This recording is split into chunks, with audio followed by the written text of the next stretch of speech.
Hello, in this video I'm gonna show you how to check the battery temperature on Vivo Y28. To check your battery temperature, go to Play Store, then go to Search tab and search for an app named Ampere.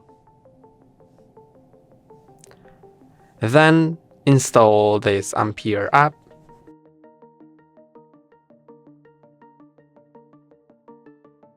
Then click on Open. And now click on Consent and OK.